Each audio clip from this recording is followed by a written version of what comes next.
मी सतीश म्हस्कर राघवेंद्र फर्टिलायझरला हे 8 जिल्हे आणि काही इतर स्टेटमध्ये पण बघतो. मी स्टेट मार्केटिंग मॅनेजर म्हणून राघवेंद्र फर्टिलायझरचं काम पाहतो. या कंपनीची वृंदावन फॉस, वृंदावन पोटॅश आणि NPK बूस्टर ही खते आहेत. तसेच इतरही खते म्हणजे वॉटर सोल्युबल, रासायनिक खते आणि जैविक खते असे खतांचे सर्व प्रकार आमची कंपनी डील करते. तर आज आपण पिलखेडा तालुका जळगाव येथे श्री राजूभाऊ आनंदराव चौधरी यांच्या शेतामध्ये आलेलो आहोत. इथे केळीला त्यांनी अर्ध्या याला सुरुवातीला वापरले होते. अर्ध्याला रासायनिक खते आणि अर्ध्याला आपले वृंदावनची खते वापरलेली आहेत. तर बघूया आपण त्यांचा अनुभव काय आहे आणि कसं कसं त्यांना काय काय फरक जाणवले ते आपण जाणून घेऊयात. बोला, तुमचं नाव सांगा. राजेंद्र आनंदा चौधरी, पिलखेडा तालुका जिल्हा जळगाव. मला 6,000 प्लॉट होता. 6,000 प्लॉटपैकी अर्ध्या प्लॉटला मी आपलं राघवेंद्रचं खत टाकलेलं आहे. बरं. आणि अर्ध्याला रासायनिक टाकलेलं होतं पहिला डोस. आणि नंतर मला फरक जाणवल्यानंतर मी टोटल पूर्ण 6,000 बगीच्याला हे पूर्ण खत वापरलेलं आहे. तर मग आत्ता असा फरक दिसून येतो की पूर्ण जे स्टार्ट टू एंड जे खत वापरलेलं आहे तो प्लस दिसतो आहे आणि नंतरचा थोडासा फरक जाणवतो आहे जिथं समजा. हां, तर पूर्ण आणि त्याच्याबरोबर मी विन सॉईल अर्ध्या प्लॉटला टाकलेलं आहे. तर विन सॉईलचाही मला आणखी त्याच्यापैकी जास्त फरक जाणवतो आहे समजा. विन सॉईलच्या प्लॉटला एक्स्ट्रा आहे सगळं आणि फास्ट आहे त्याचं निसवाड वगैरे किंवा सगळंच म्हणजे फरक जाणवतो. आधी आपण इकडे काय काय टाकलं होतं?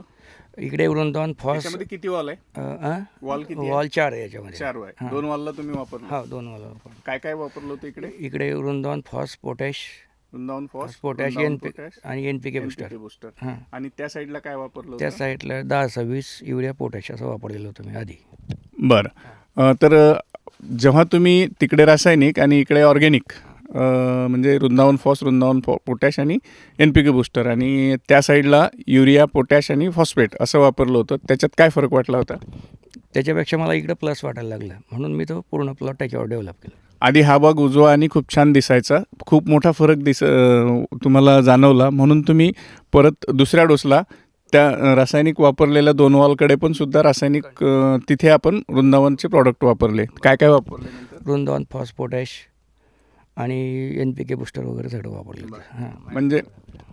म्हणजे ह्या 2 वॉलला 2 डोस वृंदावनचीच झाल्यात आणि तिकडे 1 डोस रासायनिक आणि 1 डोस वृंदावनचा झाला आहे. तर आता तेव्हा तुम्हाला काय फरक जाणवत होता आणि आत्ता तुम्हाला जवळजवळ काय काय फरक जाणवतो? आत्ताच्या घडीला माल इकडे लवकर म्हणजे निसवड झाली आणि माल त्या हिशोबाने तयारच होतो ना लवकर समजा.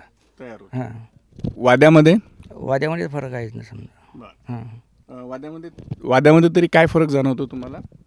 इकडचा प्लस वाटतो ना समजा वृंदावन पासपोर्ट आणि त्याच्यासोबत मात्र विन सॉईल वापरलेलं आहे बरोबर आपण.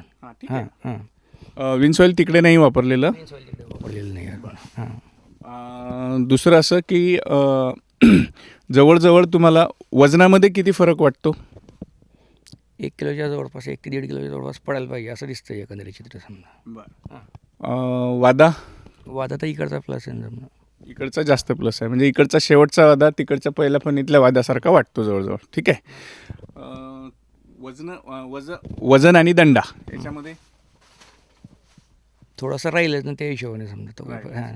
मेन वजनामध्ये दंड्याचा फरक असतो. तर दंड्याच्या नुसार वजनामध्ये बराच फरक यायला पाहिजे.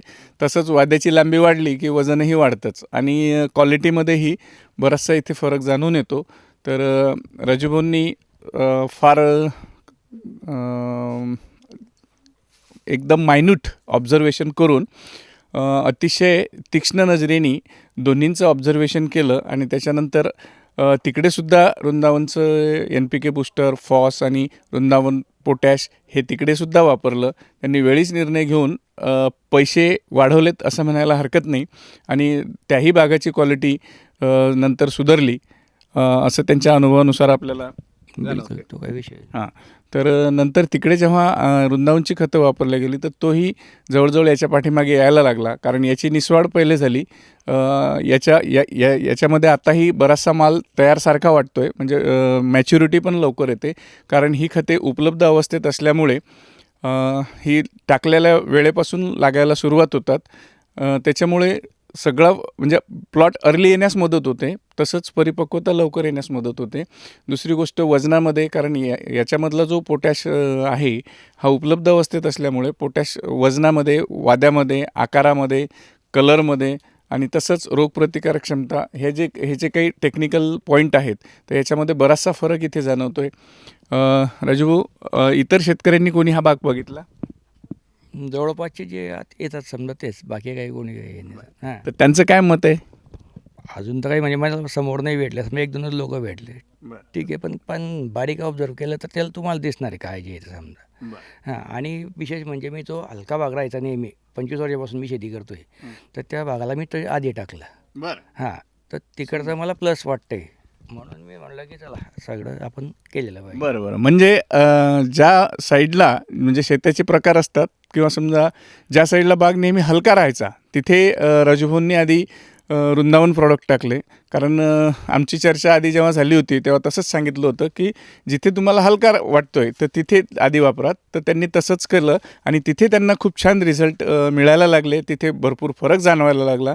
तर त्याच्यामुळे त्यांनी वेळीच निर्णय घेऊन तिकडेसुद्धा दुसरा डोस वृंदावन प्रॉडक्टचाच केला.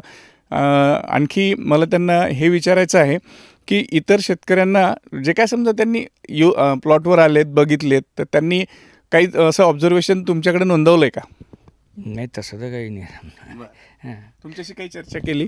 हा ते जवळपासचे लोक जे आहेत तेच, बाकी दुसरं काय टाकलं काय. अजून जे फिरणारे लोक आहे नेहमी येतात ते का हो काय ऑर्गॅनिकवर कसं शक्य आहे, व्यापारी पण येऊन सांगतात की कसं शक्य आहे, बरं म्हटलं हो ना बरं शक्य आहे ना म्हणून. तर हां, बस बाकी काही नाही.